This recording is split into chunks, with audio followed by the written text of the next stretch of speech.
Hinubog ng karanasan, pinalakas ng mga pagsubok na kanyang napagdaanan dahil ang lahat ay nakadisenyo sa kanyang kapalaran. At ang tadhanang tatahakin ay hindi pang isang ordinaryong nilalang na pagdesisyonan ni Inigo na umuwi na lamang sa probinsya pagkatapos ng sunod-sunod na pagsubok na kanyang napagdadaanan. Namatay ang kanyang mama at papa ng halos sabay sa hindi may paliwanag na sakit. Kasunod ay ang bunsong kapatid niyang 9 na taong gulang at ang sumunod sa kanya 12 anyos. Isang bangungot sa buhay niya na buong buhay niyang dadalhin at aalahanin. Ngayong nailibing na ang dalawa mong kapatid, itutuloy mo pa ba ang balak mo doon na manirahan sa probinsya kasama si Lolo Tenok? Tanong ng Tia Imelda niya habang nakatayo sa harapan ng puntod ng kanyang buong pamilya. Sa kanan ay magkapatong ang libingan ng kanyang ama't ina. Sa kaliwa ay magkapatong na libingan naman ng kanyang mga kapatid. Isang buwan lamang ang pagitan buhat ng mailibing ang mga magulang at ng mga kapatid. Kaya sobrang bigat sa kalooban niya na hindi niya maipaliwanag. Hindi niya alam kung bakit sa ganoong edad ay nararanasan niya ang ganoong kabigatan sa buhay. Opo, Tia. Doon na muna ako sa lolo't lola. Sobrang sakit sa loob, Tia. Parang gusto ko na rin mamatay na lang.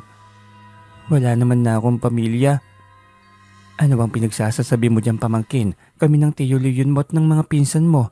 Ang lolo't lola mo. Pamilya mo pa rin kami. Huwag mo naman kaming kalimutan sa buhay mo, Indigo.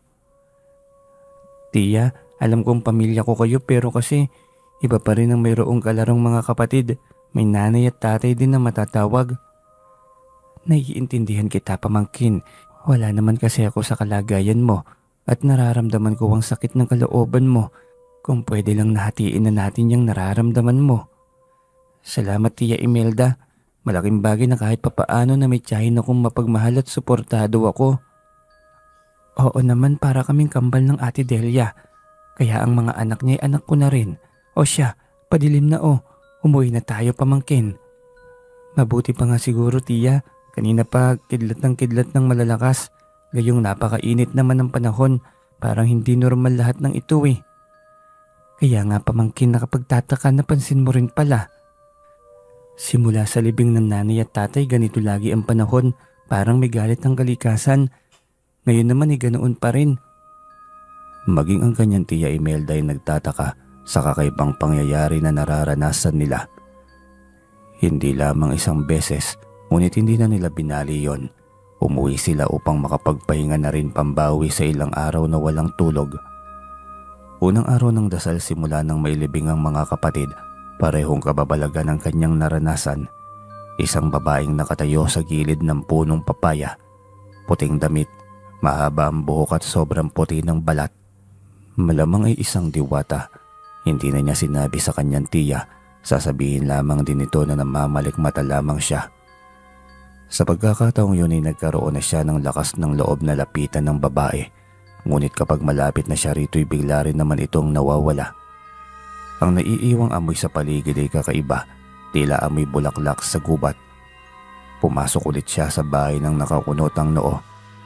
Gusto niyang isipin na konektado ang babae sa pagkamatay ng kanyang pamilya. Subalit paano? Bigla na lamang naging lumpo tapos tumataas ang lagnat. Hindi gumagaling hanggang sa mabawian ng buhay. Kung sakali mang may kinalaman kang nilalang ka sa pagkawala ng aking mga magulang, humanda ka sa akin. Gaganti ako sa iyo. Anya, gabi-gabi sa oras ng dasal na'y nakikita niya ito. Ngunit hindi niya makausap dahil nawawala, kaya hinayaan na lamang niya. Kung talagang konektado ito sa kanya, ay makikilala niya ito sa tamang panahon. Araw ng biyahe niya sa probinsya, kahit paano'y hindi pa rin naman siya makakalimot sa biyahe. 12 anyos siya nang huli nilang magbakasyon ng buong pamilya sa probinsya. Gayunpaman ay hindi niya nakalimutan ng lugar at kung saan dapat siyang bumaba. Matapos ang 5 oras na biyahe ay narating niya ang lugar. Tuwang-tuwa ang lolo Tenok niya nang makita siya. Bakit naman mag-isa ka ngayong bumiyahe, apo? Nakangiti ngunit nagtatakang tanong ng kanyang lolo Tenok.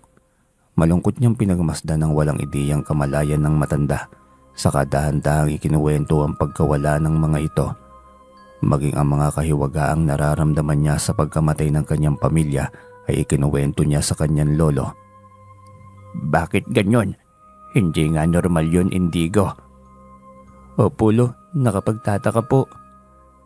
Bakit nga ba ganyan? Ay teka lang, bago ba nangyari yan may nakaalitan ng nanay mo o ang tatay mo? Wala naman po, Lolo. Bago nangyari yun pinutol lang naman ni tatay ang malaking puno sa likod ng aming bahay. Madalas kasing may nilalaro si Bunso doon. Wala naman kaming nakikitang kalaro niya. Madalas din siyang nawawala. Minsan hating gabi na namin natatagpuan doon sa mismong puno.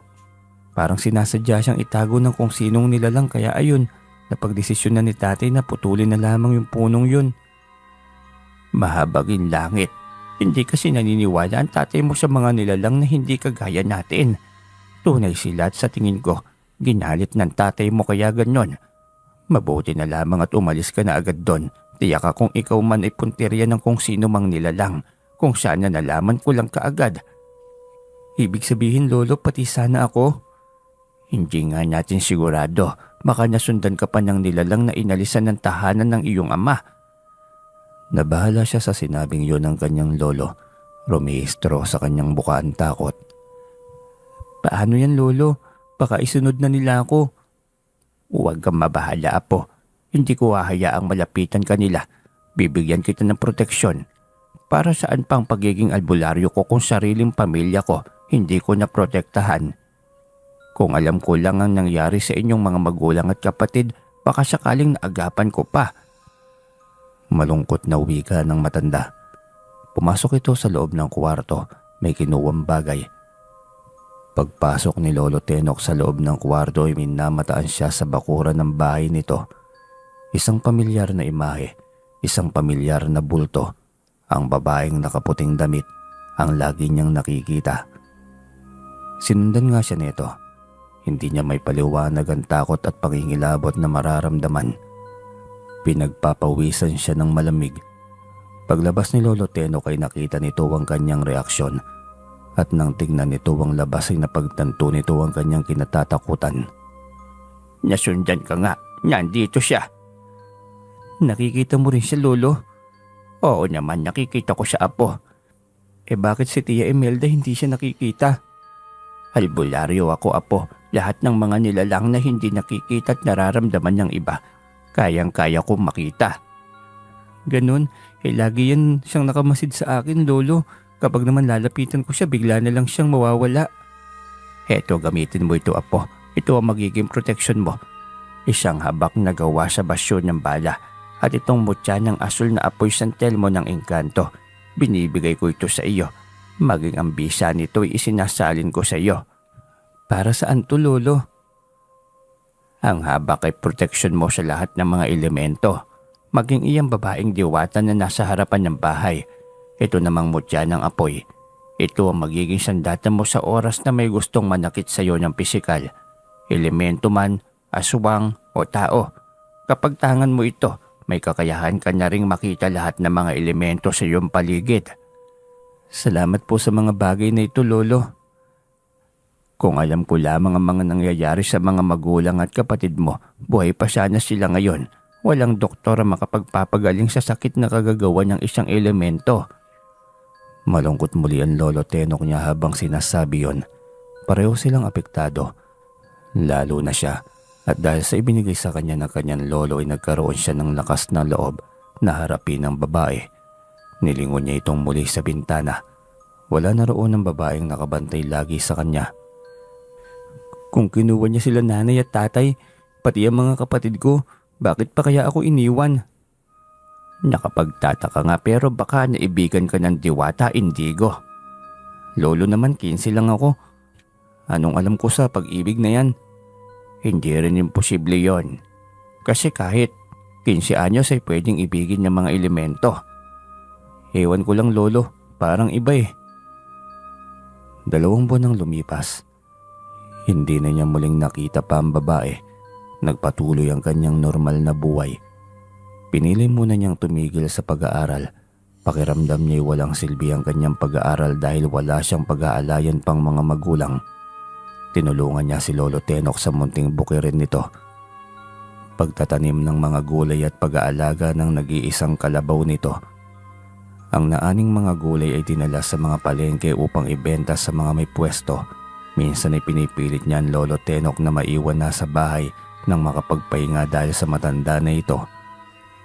Kaya ko naman na po, samahan na lang kita. Kawawa ka, masuka lang kagubatan na daraanan mo. Lolo, wag nang makulit. Malaki na ako Saka iyan tuhod mo, tignan mo, namamaga pa lalo. Kasi imbis na ipahinga mo na, ayun, naghahalaman ka pa rin sa bukid. Kayang-kaya naman kitang buhayin, Lo Ay, napakaswerte ko talaga sa apo kong ito. Ang totoo'y nahihiya ko sa iyo, apo. Ayoko maging pabigat sa iyo Ano? Kaya mo pinipilit ang sarili? Pambihira naman, Lolo. Simula ngayon ayaw na kitang lumayo pa sa bahay. Pwede ka namang mag-ehersisyo dito, diyan sa harap at likod. Gagawa tayo ng hardin at iba't ibang gulay. Napakabait mo talaga, apo. Siyempre, mabait ang lolo Saan pa nga ba ako magmamana? Tawanan silang maglolo matapos sabihin yon. Sa wakas ay nakuha rin niya ang kiliti nito. Napasunod niya ito sa kanyang payo. Nang araw na yun ay mag-isa siyang pumunta ng sakahan. Bago niya marating yun ay maglalakad siya mula sa baryo ng nasa 3 kilometro. Madadaanan din niya ang malawak na gubat dahil inabandona na ito ng may-ari ilang taon nang nakararaan. Sayang ang lupain ito, malawak sana ito. Malaking produkto lalo pat matataba ng mga lupain dito. Anya sa kanyang sarili. Kalagitnaan ng kanyang paglalakad nang biglang may narinig siyang sigaw. Humihingi ito ng tulong. Isang lalaki batay sa boses nito. Hinanap niya ang pinagmumula ng boses. Nagulat siya nang makita ang isang tikbalang na nakakabit sa isang bitag. Anong uri ng nilalang ka? Bakit parang kabayo na parang tao? Isinumpa ka ba ng Diyos? Isa akong tikbalang, isang prinsesa ng mga tikbalang. Ang kalahati ay tao at ang kalahati ay kabayo. Siguro ngay angkan kami ng mga isinumpa ni Bathala. Ako nga pala si Prinsesa Tumina. Tulungan mo ako makaalis dito. Pangako, magiging alipin mo ko. Ibibigay ko sa iyo ang pinakamalakas na mutya ng mga engkanto. Palabasin mo lamang ako sa bitag ng Cyclops. Dahil oras na mahuli niya ako rito, pagkain ng labas ko.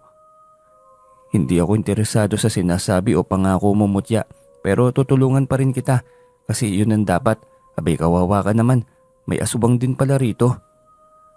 Hindi ko alam kung asubang din ba silang matatawag, basta nakakatakot sila. Sige, kalma ka lang dyan, papakawalan kita. Agad niyang pinutol ang malaking lubid. Bumagsak ang malaking kulungan kung saan naroon ang prinsesang tikbalang. Nilapitan niya ito't pilit na binubuksan ng malaking kahon upang makalabas dito ang nilalang. Kaya mo ba itong buksan? Mukhang nahihirapan ka na Hindi ko nga alam. Sobrang tigas nitong baging na itinali rito. Ang laki pa. Baging ba talaga to?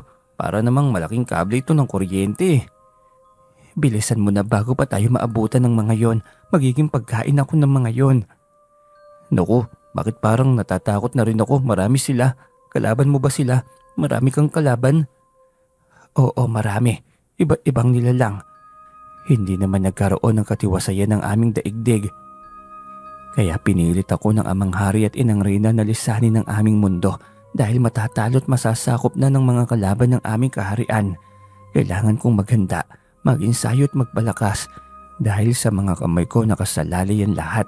Kailangan kong mabawi ang aming kaharian. Kung ganun, hindi yata ako kailangan mo. Wala naman akong kapangyarihan. Hindi naman ako kagaya nyo. Normal na tao lang ako. Hindi ko alam kung paano lumaban sa mga kaaway mo. Pasensya na, hindi kita matutulungan. Tao ka, pero nakikita mo ko. Napakalakas at nakuha mong putulin ng malaking lubid na siyang nagpaangat ng kahong bilangguan na ito sa ere.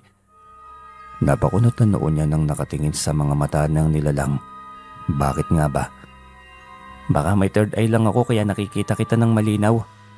Hindi yon, ang lakas mo, kakaiba siya. Muli siyang napaisip na pagtanto niyang totoo ang sinabi ng prinsesa. Hindi na lamang siya nagbigay pa ng reaksyon. Mabilis niyang pinagtataga ang malaking baging na nakakadena sa pintuan. Ngunit hindi pa niya nasira ang kulungan ay ilang elemento na naman ang sumulpot mula sa kanyang likuran. Mapangas kang nimpilim ka. Ngayon magsisisi ka dahil hindi ka na makakalabas sa gulong ito. Kasama ka ng tikbalang na yan na magiging pagkain ko. Ang totoo'y mas masarap yung utak mo kaysa sa tikbalang na yan. Humahalakak ngunit galit na wika ng isang higanting nilalang na may isang napakalaking mata. Napatras siya sa takot. Mabaho ang hininga nito. Malalaki at nangingitim na tila ba nabubulok. Ako si Indigo at hindi Nipilim ang pangalan ko at hindi ako papayag na maging pagkain lamang ng nilalang na may isang mata. Isa kang Nipilim. Anak ka ng isang taong nakipagrelasyon sa isang immortal. Masarap maging pagkain niyang utak mo at wala kang laban sa akin. Kaya ang utak mong yan ang magiging pagkain ko sa ayaw at sa gusto mo, Nipilim. Ano ba naman yan? Mali kayo. Normal na tao ako. Kamamatay lang ng aking mga magulang at mga kapatid. Kaya hindi ako Nipilim. Paulit-ulit tayo Kesyo masarap ako, ang utak ko. Hays, sa totoo lang, hindi ka naman talaga nakakatakot. Naku bata ka, parang marami ka pang hindi alam sa buhay mo. Pero wala akong pakialam dyan. Ang mali mo lamang ay bakit ka nakisali sa gulong ito. Bakit mo tinulungan ng babaeng tikbalang na yan? Dahil dyan ay mapapahamak ang buhay mo. At hindi ako nakikipagbiruan sa iyo. Lagot na. Indigo, kunin mo ito. Bilis! Sigaw ng tikbalang. Pilit na inabot nito ang isang bagay na parang batong bugaw. Sige Indigo, labanan mo siya. Bilis na! Taranta niya itong inabot. Nagulat siya dahil bigla na lamang itong natunaw na parang yelo sa kanyang kamay. Ngunit mainit. Nananalaytay sa kanyang mga ugat ang init na yon. Mas mainit pa sa apoy. Napapikit siya sandali dahil umabot na yon sa kanyang utak. Ngunit pagkatapos mangyari yun ay biglang naging maayos ang kanyang pakiramdam. Kumislap ng kulay bugaw ang kanyang mga mata. Ramdam niyang kakaibang lakas ng kanyang katawan. Hindi maaari. Ibigay mo sa akin ang bagay na yan. Akin yan. Hindi sa iyo yan, halimaw. Akin yan na pilit mong inaangkin. Ngayon Indigo, pakawalan mo na ako. Nang marinig yun ay buong lakas niyang pinagtataga. Ang naglalaki ang baging na nakakadena sa pinto ng kulungan. Mabilis lamang niya yung nagawa at saktong nabuksan na niya ito nang biglang hinawakan siya ng malaking kamay ng Cyclops sa kanyang kuwelyuan. Nilambitin siya nito sa ere. Ngunit nakuha niyang mag-ipon ng lakas at buong puwersang tinadyakan nito sa mata. Napapikit ito sa bibitaw sa kanya. Napahawak ito sa mata sabay sigaw ng sobrang lakas. Ang mata ko, ang nag-iisa kong mata. Hindi ako makakita. Tumalon ka Indigo. Ang mutya ng apoy santelmo ng aking ninunong tikbalang ibato mo sa kanyang dibdib. Hindi niya alam kung paano niya yun nagawa ng napakabilis, ngunit napatalon siya ng napakataas. Natila ba sumusunod sa utos ng kanyang isipan ng kanyang katawan. Nang matapat sa dibdib ng higanting nilalang ang kanyang kamay, ay bigla na lamang itong nagliwanag ng kulay asul. Mainit na parang kumukulong kemikal. Buong lakas niya yung inihampas sa dibdib ng nilalang. Dumadagondong at umaalingaw sa buong bukire ng napakalakas na boses nito. Humihingi ng tulong sa mga kasama. Nagawa mo Indigo. Karapat dapat ka nga maging tagapangalaga ng mutyang matagal ko nang itinago. Galing pa yan sa aking ninuno. Kaya gamitin mo sa kabutihan. Dahil kung hindi, kusayang mawawala sa iyo. Habang nagsasalita ang Prinsesa Tumina, ay hindi doon ang kanyang isipan. Iniisip pa rin niya ang sinasabi ng Cyclops. Hoy Indigo, nakikinig ka ba sa akin? Pasensya na Prinsesa Tumina pero kasi ang aking iniisip ay ang pagtawag sa akin ng Cyclops na isang Nipilim. Kung ganun, hindi mo talaga alam. Ang tungkol saan ba? Hindi ka ba nagtataka? Bigla ka na lang nakapasok sa aming daigdig. Napakalakas mo. Hindi mo ba naramdaman yon? Medyo naramdaman din. Hindi ka normal na tao. Kung normal na tao ang iyong mga magulang, ibig sabihin ay may tinatago sila sa iyo. Paano ko pa malalaman pareho na silang patay? Malalaman mo yan pagdating ng panahon. Huwag ka nang mag-isip ng malalim. Kusang lalabas ang katotohanan, tandaan mo yan. Hihiling lang ako sa iyo sa huling beses bago kita patatawirin pabalik sa inyong mundo. Ano naman yun? Gamutin mo ang sugat ko. Itapat mo ang kamay mo at pailawin mo ang mutya. May sugat ka pala. Inawi ng tikbalang ang mahaba nitong buhok. Doon niya nakita ang malaking sugat nito sa dibdib. Kaya naman pala nangihina ito. Dahil sobrang lalim at napakalaki na sugat. Ginawa niya ang utos nito. Itinapat niya ang kanyang kamay at kusa yung nagliwanag ng kulay asul. Mainit ngunit hindi siya napapaso.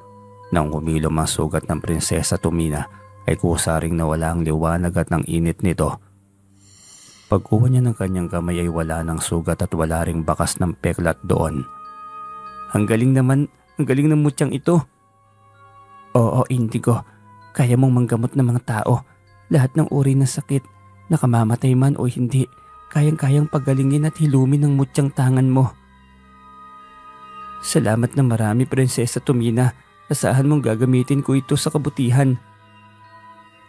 Alam ko dahil nakikita ko sa iyong puso.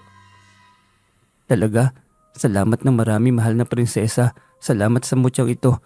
Alam ko malaki ang may tutulong nito sa akin at sa mga taong nakapaligid sa akin. Matapos ang kanilang pag-uusap ay binigyan na siya nito ng lagusan. Sa isang iglap lamang ay nasa pamilyar na siyang daan. Ngunit ang taglay niyang lakas ng katawan ay kakaiba pa rin. Ang liwanag ng tunay niyang daigdig. Ngayon lamang niya napagtanto ang bagay na yon. Luntian yon. Walang kahit isang tuyong dahon ang nakakalat sa paligid. Ngayon ay nasa tunay siyang mundo. Maraming tuyong dahon na kumakalusko sa tuwing maaapakan niya. Napagtanto rin niyang palubog na ang araw. Paano ito hindi na ako makakapunta ng sakahan pa. Gagabihin na ako ng masyado nito. Baka mag-alala ang lolo. Wala siyang magawa kundi ang umuwi. Nag-isip siya na kasinungalingan. Mukhang wala siyang naisipan. Kaya nagpasya na lamang siyang ipagtapat sa kanyang lolo ang totoo. Malayo pa lamang ay nakita na niya itong nakatanaw sa kanyang daanan. Tiyak siyang naghihintay ito sa kanyang pagdating. Apo, naku naman, akala ko'y nawala ka na sa gubat. Bakit ngayon ka lang? Kanina pa ako nakatunganga sa paghihintay sa iyo dito, Apo. Lolo, napag-alala ba kita? Pasensya na po, medyo nawala ako sa gubat. Pagsisinungaling na lamang niya upang hindi na ito magtanong pa. Pinuha niya ang kamay nito at nagmano. Ginulo naman ito ang kanyang buhok gaya ng nakagawian nitong gawin lagi. Sobra mo naman akong pinag-alalasan ka ba galing? Bakit ka naligaw sa gubat? Wala kang andala kahit na gulay na uulamin natin. Hindi ka nakarating sa ating sakahan. Matagal bago niya napagpasya na ikuwento na lamang ang nangyari sa kanyang lolo. Tiyak na alam nito ang tungkol sa elemento gaya ng mga tikbalang. Lolo, paniniwala ka ba kung sasabihin kong galing ako sa mundo ng mga engkanto? Huwag ka ngang magbiro ng ganyan, Apo. Tinilabutan tuloy ako sa iyong loko ka. Totoo, Lolo, at sabi nila hindi daw ako tunay na tao. Isa raw akong nipilim, anak ng mortal at immortal. Ibig sabihin, anak ako ng tao at engkanto. Posible po ba yun, Lo? May ganun po ba? Diyos ko, Apo, naguguluhan ako. Ginutom yata kita kaya nagkaganyan ka. Galing ka pa naman sa malalim ng kalungkutan.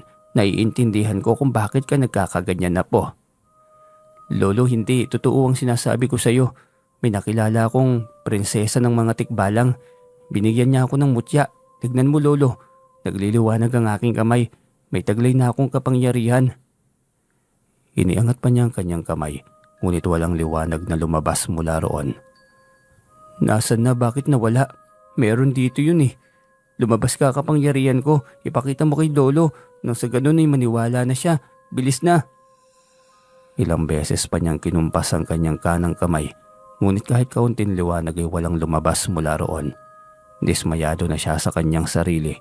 Para siyang batang paslit na hindi napagbigyan. Apo, totoo ang mga elemento pero hindi muna ako maniniwala sa iyo. Kasi galing ka pa sa malaking trauma. Marahil sa isipan mo lamang ang bagay na yan kasi sa sobrang lalim ng pag-iisip mo sa pagkawala ng pamilya mo. Kung ano-anong bagay na naglalaro sa iyong isipan. Hindi lo, totoong nangyari to sa akin. Maniwala ka sa akin lo. Nagapi ko pa nga yung higanting Cyclops eh. Ay nako, halika na nga sa loob. Nakapagsaing na ako. Wala nga lang ulam. Sukat asin na muna ang ulam natin sa ngayon. Habang nakasunod sa matanday, naramdaman niya ang mabibigat na bagay sa kanyang bulsa. Kanina pa niya ito nararamdaman. Kaso'y ngayon lamang niya ito binigyan ng pansin. Tinukot niya ito mula sa kanyang bulsa. Nang tignan niya ang mga yun ay nagulat siya, kaya tinawag niya ang kanyang lolo. Lolo, tignan mo oh. Napalingon sa kanya ang lolo at nagulat nang makita ang mga mamahaling bato sa kanyang kamay. Saan ba galing yan apo? Lolo, sa bulsa ko naalala ko bago ako binigyan ng lagusan ni Prinsesa Tumina. May kung anong bagay siyang nilagay sa bulsa ko. Hindi ko nga pala yung binigyan ng pansin kanina. Totoo nga, galing ka sa ibang mundo. Opo lo, ayaw mo kasi maniwala eh. Saka hindi daw ako tunay na tao. Isa daw ako nimpilim lo. Hay, wag mo nga isipin ng bagay na yan, hindi yan totoo. Hapo kita, dugong albularyo ka lang at yun na yon. Pero lolo, halika niya apo, may mga kailangan pa akong ituro sa'yo. Tumatakbo ang oras. Kaysa isipin mo ang mga bagay na yan, mag-focus ka na lamang sa pagsasanay sa panggagamot. Alam kong magiging magaling kang manggagamot pagdating ng araw. Hindi kita naiintindihan lolo. Saka mo na intindihin, iyang mga daladala mong kayamanan magagamit natin yan. Hindi na tayo mahihirapan pa. Hindi na tayo pupunta ng bukirin ng sa ganon ay hindi ka na makikita pa ng mga elementong yon. Bakit po lolo? Kaibigan ko si Prinsesa Tumina ang nagbigay nito. May kapangyarihan nga siyang binigay sa akin eh. Kaya kahit anong uring karamdaman o sugat kayang-kaya kong pagalingin at hilumin. Hindi totoo yon. Kaya mo manggamot kasi apo kita. Isa akong albularyo.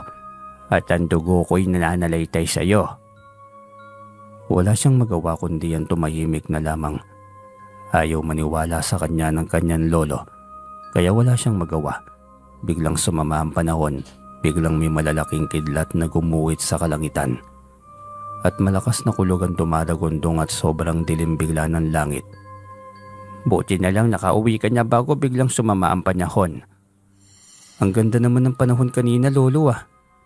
May pagkakataon talaga na ganito. Ganun po ba? Saan naman kaya tumama yun, mukhang malapit lang dito? Oo nga eh, ang mabuti pa isara mo na yung pintuan, mukhang hindi normal ang galit ng kalikasan ngayon. Agad niyang sinarado ang pinto. Matapos iyong inutos ng kanyang lolo, biglang sunod-sunod naman ang pagkidlat. Kaya maging siya'y nagtataka. Ilang sandali pa isang mamang lalaki ang nangapit bahay. Humihingi ito ng tulong. Buksan mo nga po, mukhang may nangangailangan ng tulong eh. Sige po lolo. Nang mabuksan ng pinto, ay bumungad sa kanila ang basang mga kapitbahay, karga ang isang binatilyo. Halos hindi na ito humihinga pa at sunog ng kidlat ang kalahati ng katawan nito. Amoy sunog na buhok at amoy sunog na balat. Nakakatuwalang amoy nito, ngunit pinilit niyang wag masok sa amoy nito. Magandang gabi po, na paano po ba yan? Bakit amoy sunog? Parang hindi na gumagalaw yan ah. Dado, kayo pala yan. Sino ang pasan mong binatilyo na yan? Lolo Tenok, si Ermel ito. Ang pangalawang anak ko, nakaidara ng apo mo. Anong nangyari dyan? Bakit po nagkaganyan? Tinamaan ng kidlat ang anak ko. Mahabagin langit ay, pero hindi ko yan kaya. Tama niyang kidlat yan eh. Walang herbal lang magpapagaling dyan. Alangan namang balutin natin ng dahon ng saging yan. Hindi na nga mamulat ng mga mata eh. Lolo Tenok, masyadong malayo ang ospital, hindi siya aabot. Ikaw na lang ang pag-asa ko. Lolo, hindi mo ba talaga kaya? Apo mo ka ba akong nagbibiro? Buhay ng tao ang pinag-uusapan dito. Pwes, iakit nyo dito si Ermel. Ako magpapagaling sa kanya. Matanda na ang lolo ko kaya pagpasensyahan nyo na. Apo, huwag mong paasahin ng mga tao sa ganyang sitwasyon. Hindi ko gagawin yun lolo. Salamat naman Indigo. Buti na lang pala naturuan nyo ang apo nyong manggamot. Malaking tulong sa amin ito dahil may kahalili ka kapag pagod ka at nagpapahinga. Hindi nakaimik si Lolo Tenok. Nang may lapag si Ermel sa sahig na kawayan ay hinaplos niya ito sa dibdib. Naramdaman niya ang pananalaytay ng init na lumalabas sa kanyang katawan. Pinagpapawisan siya habang ginagawa yon. Biglang bumukas sa mga mata ng binatilyo matapos yung gawin ni Indigo. Nasaan tayo, Tay? Tanong ni Ermel sa ama. Nasa bahay tayo ni Lolo Tenok. Natamaan ka kasi ng kidlat kanina habang galing ka sa balon na nag-iigib ng tubig. Bigla itong napaisip. Yun nga po, Tay. Hindi ko napaghandaan ng bagay na yun. Bigla na lang dumilim ang langit. Tapos, kidlat at kulog. Akala ko mamamatay na ako eh. Sa susunod kapag nakita mong madilim ang langit, huwag nang lumabas ng bahay. Opo, Tay. Salamat nga pala sa inyo, Lolo Tenok. Hindi ako. Ang apo ko ang nagpagaling sa'yo, Ermel. Talaga po. Salamat. Maraming salamat, Indigo. Ang galing mo naman. Katulad ka rin ni Lolo Tenok. Hindi nakasagot si Lolo Tenok. Gulat na gulat pa rin ito sa ginawa ng apo. Hindi ganoon ang paraan ng kanyang panggagamot.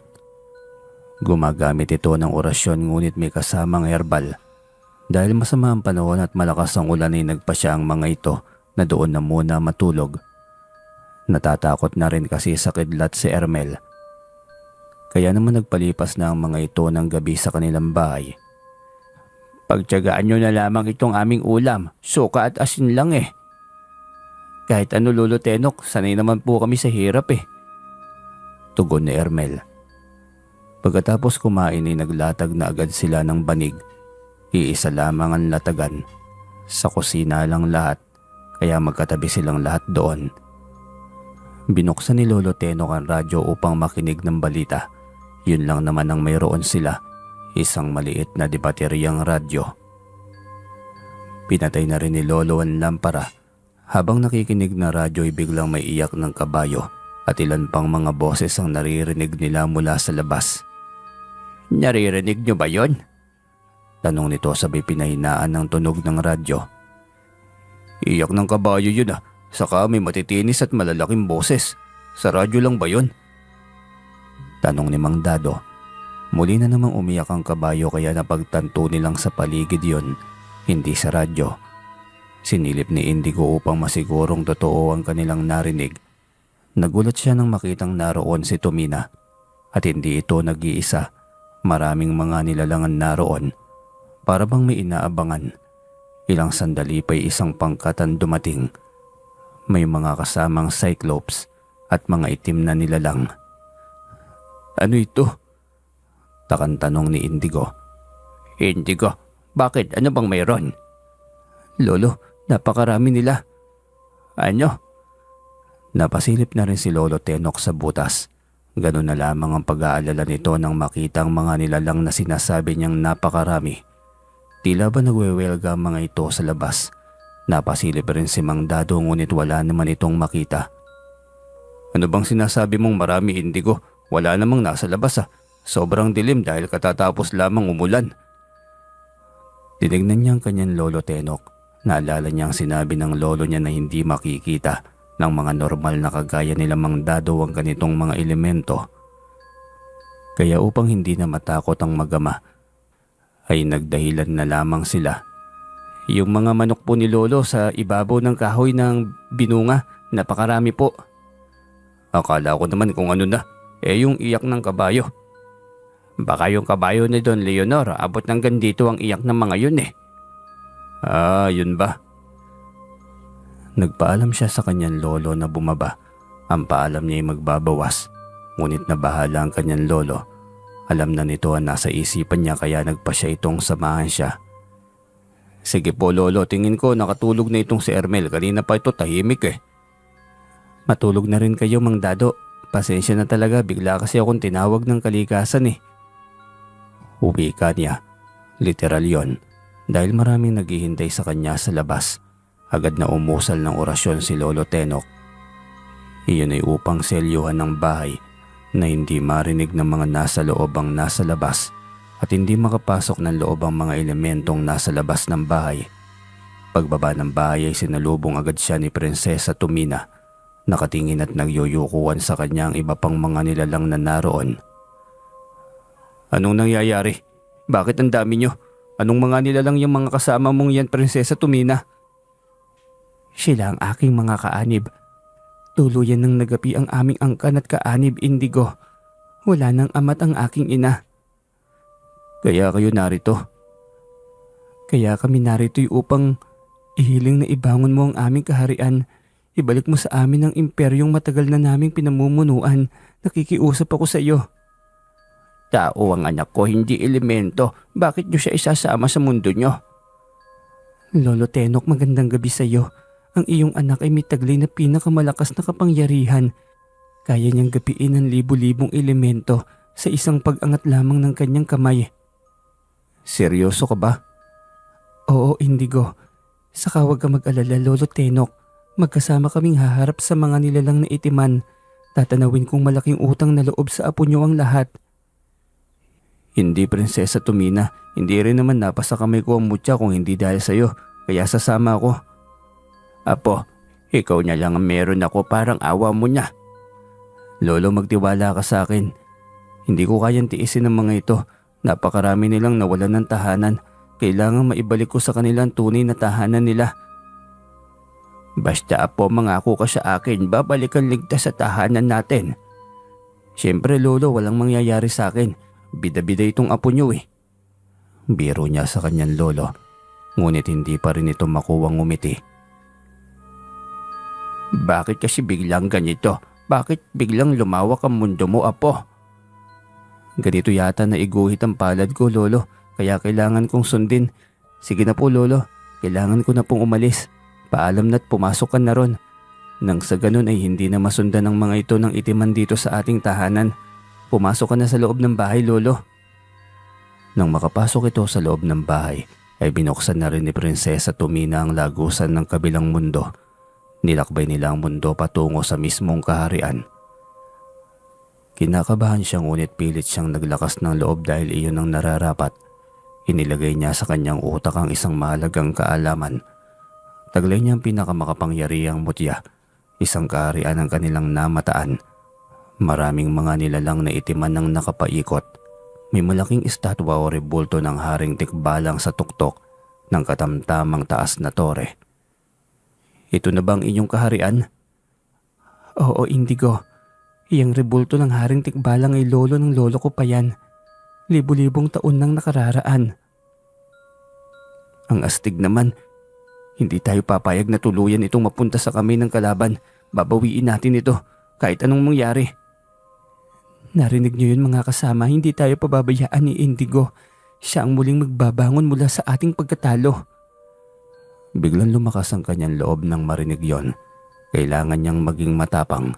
Kailangan niyang magapi ang lider ng mga inkantong itiman. Pinagana niya ang kanyang utak. Kung ano ang laman nito ay siya ring nangyayari. Iniangat siya sa ere, gaya ng nasa kanyang isipan. Naalarmang mga kalaban nang makita siyang nagliliwanag ng kulay asul. Buong katawan niya'y nagliliwanag na tila ba nagliliyab na asul na apoy. Isa-isa niyang ibinato ang asul na apoy sa mga inkantong itim na nakabantay sa labas. Hindi niya yung tinigilan hanggang sa maubos sa mga itong tupukin. Hindi siya nag-iisa dahil kasama niyang mga kasama ni Prinsesa Tomina, maging ito sa pagbato ng kapangyarihan sa mga kalaban. Lumalaban ang mga ito ngunit hindi ng mga ito kayang tumbasan ang kapangyarihan na taglay niya. Nang magapi ang mga ito'y walang kahirap-hirap nilang nabuksan ang malawak na kaharian. Sinalubong na naman silang muli ng libo-libong itim na nilalang. Ang iba'y bigla na lamang nagsusulputan na hindi niya alam at wala siyang ideya kung saan ito nanggagaling. Mahal na prinsesa, saan galing ang mga ito? Ang dami nila. Kayang-kaya mo sila, Indigo. Isipin mo na lang na hindi ka napapagod sa pagharap sa mga yan. Hindi pa tayo nagtatapos sa libu-libong mga nilalang na ito. Indigo, kailangan pa nating harapin ang kanilang reyna at hari. Hindi ko sila atarasan, Prinsesa Tomina. Sa ngalan ng nilapastangan nilang reyna at hari ng kahariang ito, hindi ko sila titigilan hanggat hindi sila nauubos. Uwi ka niya habang patuloy ang pagbato ng kapangyarihan sa mga kalaban. Maging si Prinsesa Tomina ay harap at likod ang laban. Kaya hindi ako nagkamali sa pagpili sa iyo, Indigo. Hindi nagkataon lamang ang pagkuros ng landas natin. Sinadya tayong pagtagpuin ng tadhana dahil ang mutyang pinangangalagaan ko ng mahabang panahon ay nararapat nang mapunta sa tamang tao. At ikaw yun, Indigo. Ikaw rin na makakatulong sa aking angkan, sa aking kaharian. Tinamaan siya ng pana sa kanyang dibdib. Kaya nagulat siyang hinawakan yon. Prinsesa, mamatay na ba ako nito?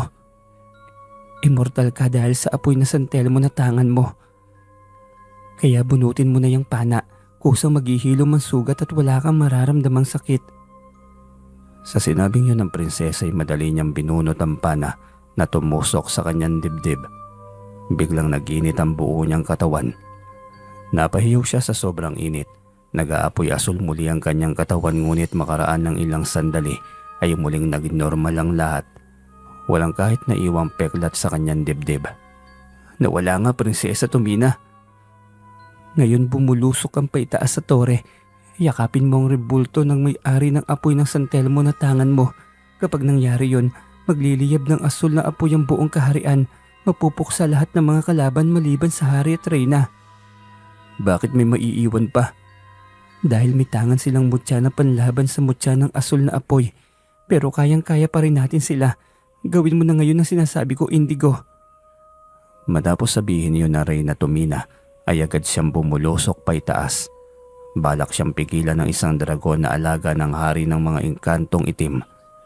Binugahan siya nito ng apoy kaya umilag siya ng umilag. Huwag kang humarang dahil kahit dragon ka, mas mainit ang asul na apoy sa apoy na binubuga mo. Uwi ka niya sa kaharap na nilalang, ngunit patuloy lamang ito sa pagbuga ng apoy. Hindi siya nakapagtimpi kaya mabilis niya itong binato ng asul na apoy. Sunod-sunod at inuna niyang inasinta ng apoy ang mga mata nito. Nawalan ito ng direksyon kaya nabangga ito ng nabangga sa mga matataas na gusali ng kaharian.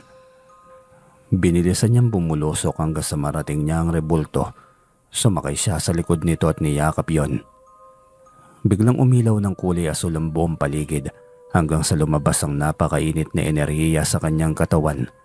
Gumapang ito sa lahat ng parte ng buong kaharian. Tila nakukuryente ang lahat ng mga nilalang na nasa loob nito. Unti-unting tinupok at naging usok hanggang sa tuluyang naglaho. Biglang bumulusok pa itaas ang hari at reyna ng engkantong itim. Halimaw ang mga mukha ng mga ito at galit na hinarap siya habang nakaupo sa rebulto ng haring tikbalang. Sino kang lapastangang nipilim na naglakas ng loob na kalabanin kami? Galit na tanong ng hari ng mga engkantong itim. Bakit hindi? Lapastangan din naman kayo, hindi ba? Pilit niyong inaangkin ang kahariang hindi naman sa inyo. Ganito ang kalakaran. Kapag nagapi ay kailangan nilang bumaba. At dahil kami ang panalo, amin itong kaharian. Hindi rin sinabi na hindi pwedeng bawiin, hindi ba? Kaya dahil kayo naman ang nagapi, kayo naman ang bumaba ng trono. Hindi kami papayag. Amin ang kahariang ito. Sabat naman ng reyna at bumulusok papalapit sa kanila si Prinsesa Tomina. Hindi na magiging sa inyo dahil gagapiin ko kayong pareho. Tayong dalawa ang haharap sa kanila. Tayong dalawa, Indigo, ang gagapi sa mga lapastangang yan. Umalakak ang hari, ngunit mababakas pa rin ang pag-aalinlangan sa mukha nito. Alam niyang may takot din ito at ramdam nito ang kakayahan na talunin sila. Aminin mo na, mahal na hari, kinakabahan kang kaharap ako. Hindi ikaw ang magpapababa sa akin sa trono. Alam ko, hindi naman talaga ako dahil hindi naman akin to. Kahit sinasabi mong nipilim ako, tao pa rin naman ako. At ang magpapababa sa iyo rito ay ang tunay na heredera ng kaharian, si Prinsesa Tomina. Ano? Lalong hindi ang kagaya niyang mahina. Ako ang magiging kanang kamay at pinuno ng magiging kabalyero ng kahariang ito. Kaya wag na wag mong mamaliitin ang aming kapangyarihan.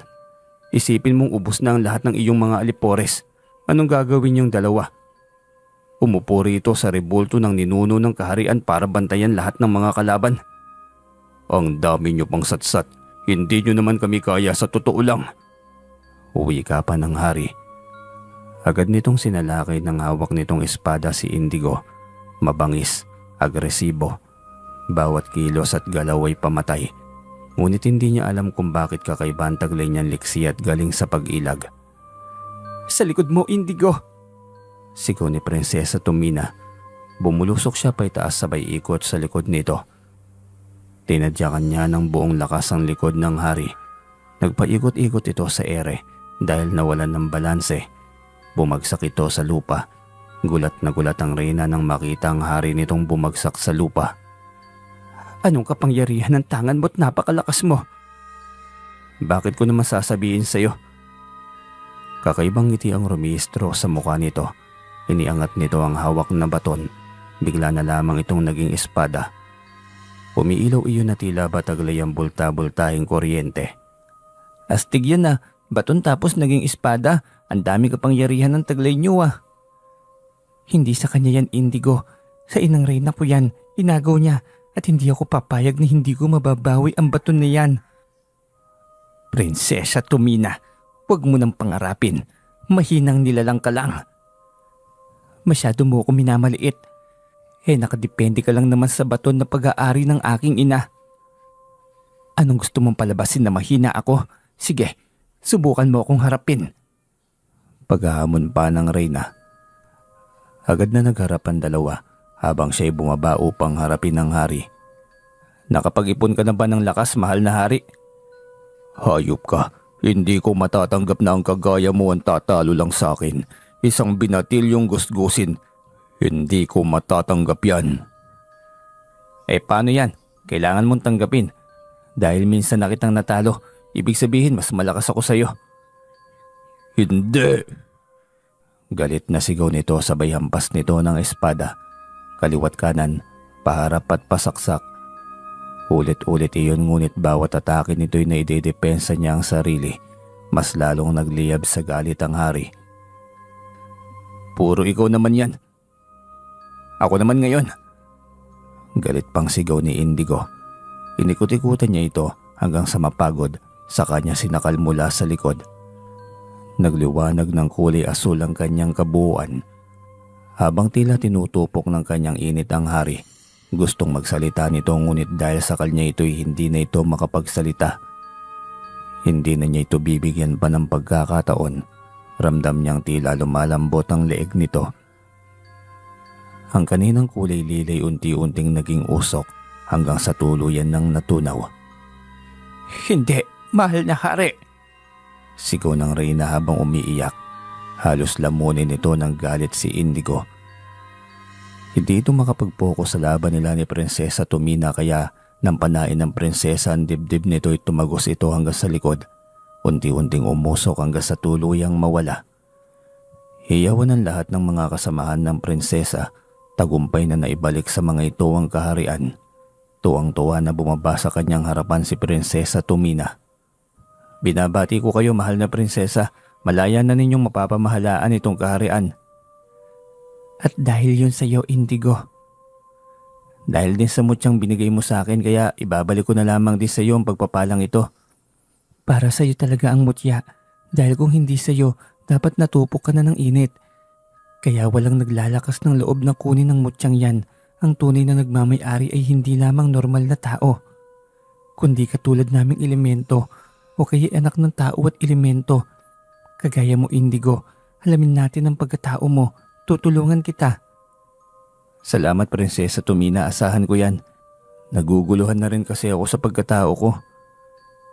Kaya mainam na malaman mo ang katotohanan nang sa ganoon ay malinaw sa iyo ang lahat. Pero ngayon, ibibigay ko sa iyo ang susi sa lagusan. Nang sa ganoon ay labas-pasok ka na sa aming kaharian. Sabi mo di ba nangako ka, magiging kabalyero ko? Oo naman, tutuparin ko pa rin yun, Prinsesa Tumina. Kaya heto ang singsing, itapat mo sa kanang palad mo. Kung saan lumabas ang enerhiya ng mutya, may lalabas na puting usok na pabilog. Doon ka pumasok, dito ang bagsak mo. Ganoon din ba ang pabalik doon? Oo, subukan mo ngayon. Paalam na muna. Kasi hindi ko alam kung kailan mo ulit balak bumalik dito. Ibabangon ko muna itong kaharian na iniwan sa akin ng aking mga magulang.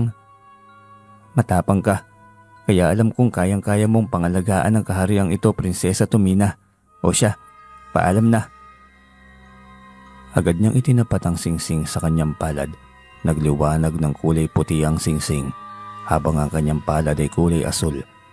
Nang magkaroon ng malaking formang bilog ay lumingon muna siya sa prinsesa at kumaway bago tuluyang pumasok sa puting usok.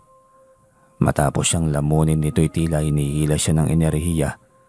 Nagulat na lamang siya nang bigla siyang bumagsak sa maputik na bakuran. Tumitilawak na ang alagang tandang ng kanyang lolo Tenok.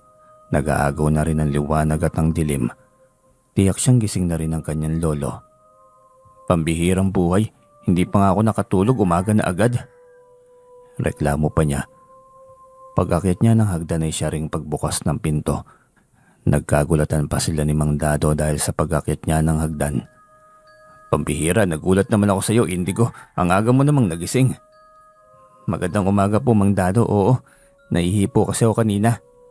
Ako rin naihi kanina pero dahil sa gulat ko sa iyo, biglang nawala ang nararamdaman ko eh. Tinawanan lamang niya ito. O siya, dali na, umihi ka na dun, Mang Dado, nang makapagkape na tayo. Anya rito.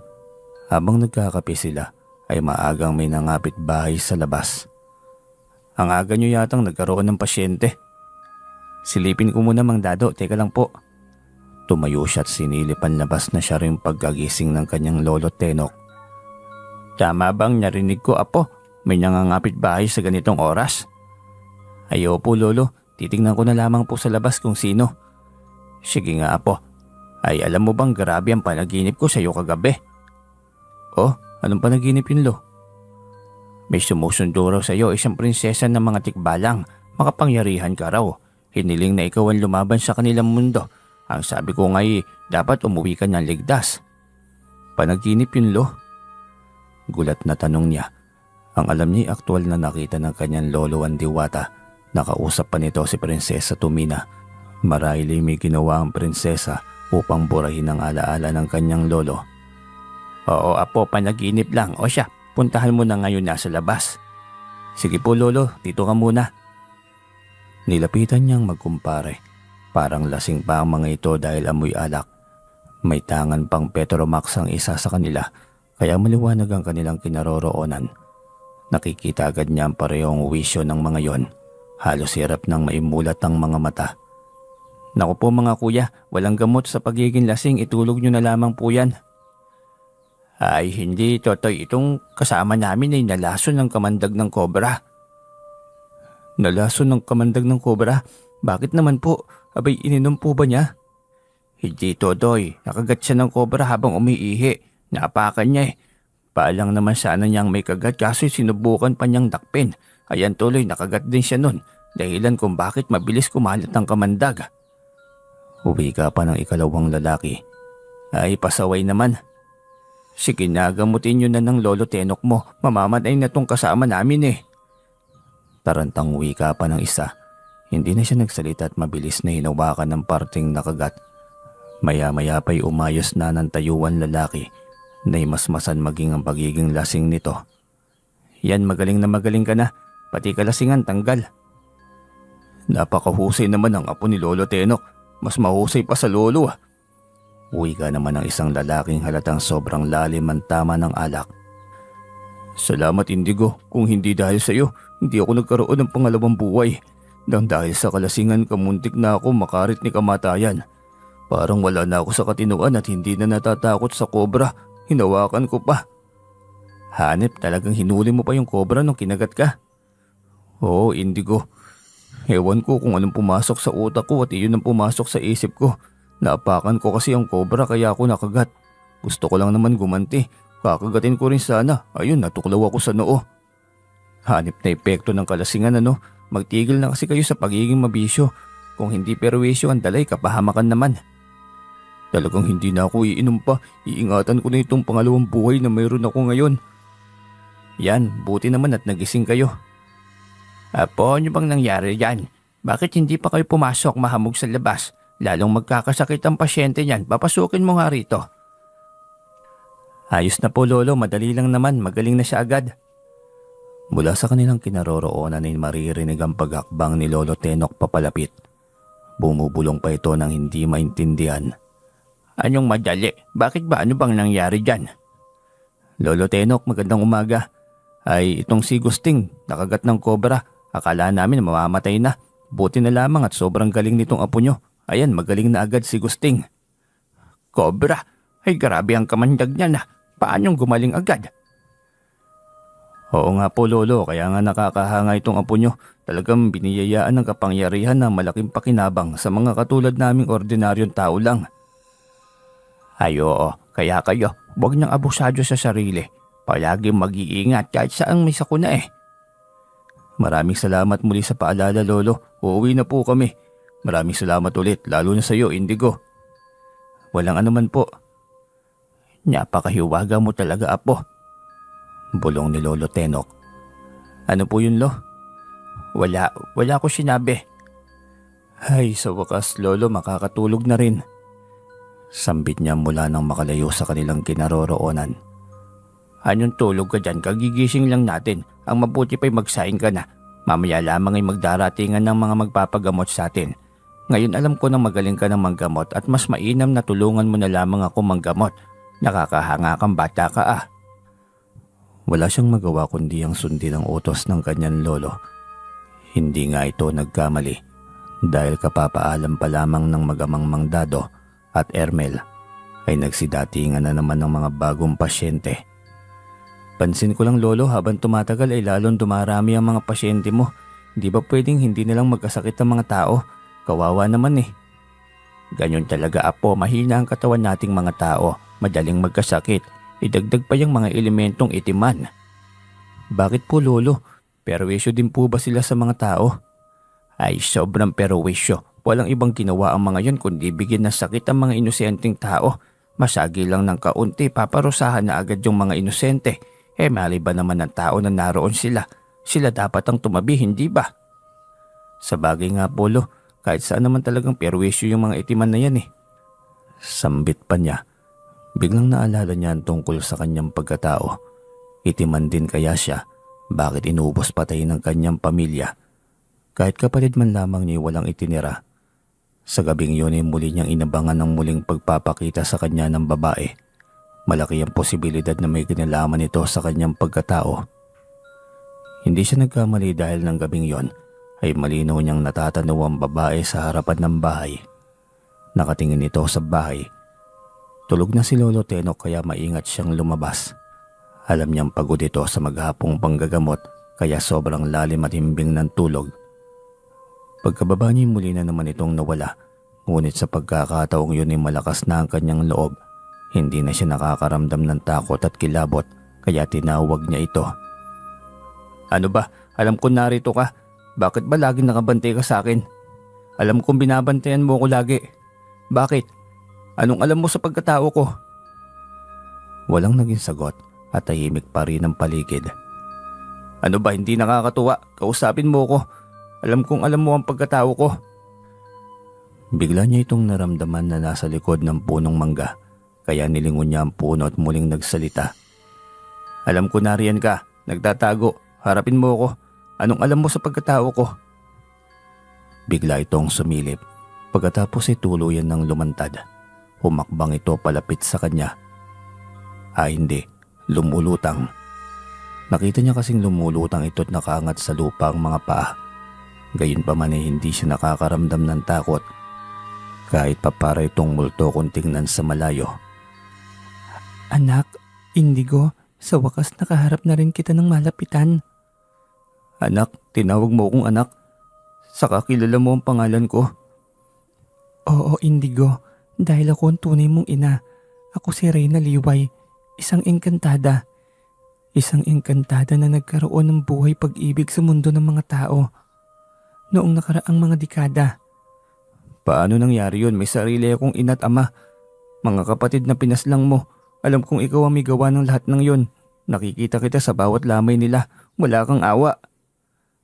Halos maiyak siya habang inaalala ang sinapit ng kanyang pamilya. Hindi pa rin niya matanggap na wala ng mga ito sa kanya. Hindi ako yun. Hindi ko kayang paslangin ng pamilya na siyang sumagip at nagpalaki sa aking anak sa mahabang panahon. Malaki ang utang na loob ko sa kanila. Si Haring Nesar ang may kagagawan ng lahat. Hindi ko kaya ang kanyang kapangyarihan. Hindi ko siya napigilan sa ginawa niya. Masyado siyang malakas. Naguguluhan ako. Hindi ko maintindihan.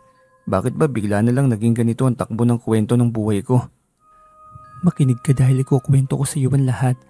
Lihim akong umibig sa isang lalaking mortal, kaya nagpanggap akong tao.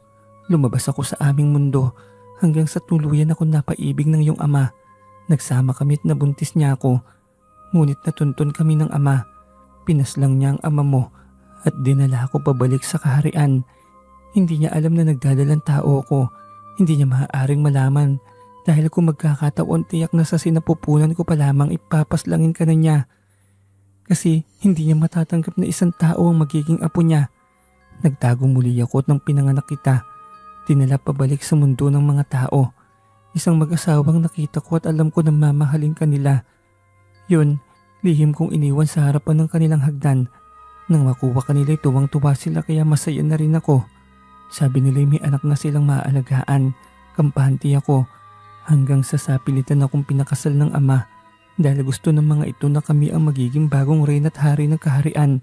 Itinago kita sa asawa ko. Naging madalang ang pagpuslit ko para silipin ka sa mundo ng mga tao. Ngunit nitong nakaraan nabisto niya ako. Pilit niya akong paaminin. Ngunit hindi ko ginawa. Sa galit ay unti-unti niyang pinaslang ang mga nakasanayan mong pamilya. Wala akong nagawa. Patawarin mo ko, Indigo. Galit na galit siya nang marinig ang buong kwento. Gusto niyang maghiganti sa sinasabi nitong hari. Pagbabayaran niya ang ginawa niya sa aking pamilya. Hayop siya. Malakas siya. Hindi mo siya kakayanin. Maging ang kapangyarihan ng amang hari ay nasa kanya. Inagaw niya mula sa aking ama. Wala akong hindi kakayanin para sa pamilya ko. Kung totoong malakas siya, bakit hindi niya ako napaslang? Bakit mga magulang at kapatid ko lang? Dahil nasa dugo mo ang aking dugo, hindi tatalabang kanyang ginawang mahika. Kaya nga nalaman niya na anak kita. Dahil kahit anong kapangyarihan ang ginamit niya sa iyo, wala kang inindang anuman sa mga yon. Ang totoo anak, hindi na ako umuwi sa kaharian. May bago na siyang ginawang reyna. At maging ang aking buong angkan ay pinatalsik nila sa kaharian. Ano? Traidor pala yan? Kaya nga, kung saan-saan na ako ngayon nagtatago. Hindi ko sila kayang labanan, mahina rin ang ama at ang aking ina. Ang aming pinunong kabalyero umanib na rin sa dati kong asawa. Hahanapin natin yung walang pusong haring Nesar na yan. Malakas siya anak, hindi natin siya kakayanin. Tangan ko ang mutya ng asul na apoy ng santelmo ng haring tikbalang. Kaya kahit sinong elementong makapangyarihan ni kayang-kaya kong labanan. Ang pinakamalakas na mutya ng mga engkanto, isa ka sa mapalad na biniyayaan anak. Piling-pili ang may kakayahang panghawakan ng ganyang uri ng mutya. Nakakatuwa ka naman anak. Oo ina, at nagpapasalamat ako na mayroon ako nito. Ina, tinawag mo akong ina. Madali ko naintindihan ng lahat. Isa lamang ang kinagagalit ko. Ang ginawang pagpaslang ng haring Nesar na yun sa mga tao na tinuring kong tunay na pamilya. Kaya samahan mo ako ngayon inay. Haharapin natin ang haring Nesar na yon. Walang alinlangang binuksan ni Reyna Liway ang lagusan patungo sa mundo ng mga engkanto. Diretso sa kahariang Magido, ang kaharian ng ina. Mula sa labas ay makikita ang mga kawal. Hindi ito kagaya sa kaharian nila Prinsesa Tomina, ang prinsesa ng mga tikbalang. Doon ay sari-saring elemento, samantalang sa kahariang Magido ay parang mga tao rin. Magagara lamang ang mga damit. Hawakan mo ko anak, diretso tayo sa trono. Uwika ng kanyang inay. Paghawak niya sa kanyang inay, bigla na lang silang naglaho sa harapan ng kaharian. Sa isang iglap ay nasa harap na sila ng hari. Katabi nito ang bago nitong reyna. Ang lakas ng loob mong pasukin ang teritoryo ko, Liway. Gusto mo bang mamaalam ka agad? Galit na tanong ng hari. Hindi mo ito kaharian, inago mo lang ito. Kasi nga'y mga mangmang kayo. Dahil mapanlamang ka, ngayon kasama ko ang tunay na heredero ng kahariang ito. Maganda ka. Mukha ba akong natatakot, Liway? Tiningnan niyang inang reyna. Nagpipigil ito ng galit. Tumayo ang hari, hawak ang mahabang baton. Pinagpagito sa sahig. Sa isang iglap lamang ay nagliparan ng nagliliwanag ng mga diwata. Animoy mga kutitap na kumikislap ang buong katawan. Biglang nagliwanag ang buong trono. Mga diwatang kislap, huwag kayong magpauto sa haring ito. Hindi niyo siya kailangang sundin. Paumanhin na rin ng Liway. Takot kami sa kapangyarihan ni Haring Nesar.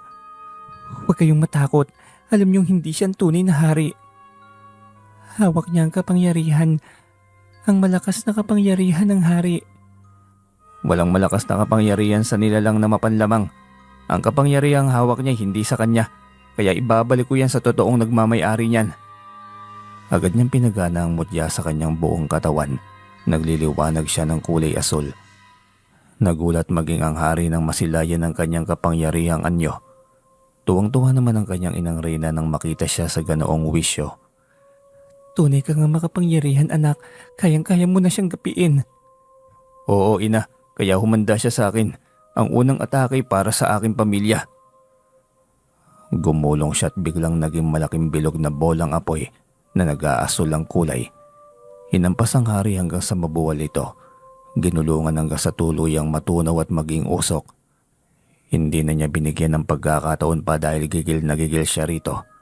Tatakas sana ang kabit nito ngunit mabilis yung hinarang ng Reyna Liway. Saan ka pupunta?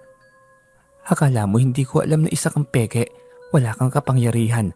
Dahil hindi ka dugong bughaw. Ngayon tatapusin na kita. Dinuro ito ng Reyna at mula sa dulo ng daliri ay lumabas ang liwanag na lubid. Sinakal ang leeg ng kaharap. Naguhumiyaw ito at nangingisay dahil nakukuryente. Matagal pa yan kaya pagdudusahan mo. Galit na sigaw ng Reyna. Buong lakas niyang hinila hanggang sa tuluyan itong maging itim na usok. Nang makahuma ang Reyna ay siya ring pagbalik ni Indigo sa normal na katauhan. Ngumiti sa kanya ang inang Reyna. Hiyawan ng mga diwatang nakapaikot sa kanila. Sa wakas may ibabalik na rin sa dati ang kaharian. Tama, mahal na Reyna. Wala nang nakakatakot pa sa kahariang ito. Muli na namang pamumunuan ng may busilak na puso. Uwi ka rin ng isang diwata. Pakiramdam ni Indigo'y panaginip lamang ang lahat. Nagsimula iyon nang mawala ang kanyang pamilya. Ang mga mortal na itinuring niyang tunay na mga magulang at mga kapatid. Kung pwede lamang niyang ibalikan nakaraan. Kung pwede lamang na muling buhayin ng kanyang kapangyarihan ng mga ito. Anak, bakit malungkot ka pa rin? Ayaw mo ba na nagkakilala tayo?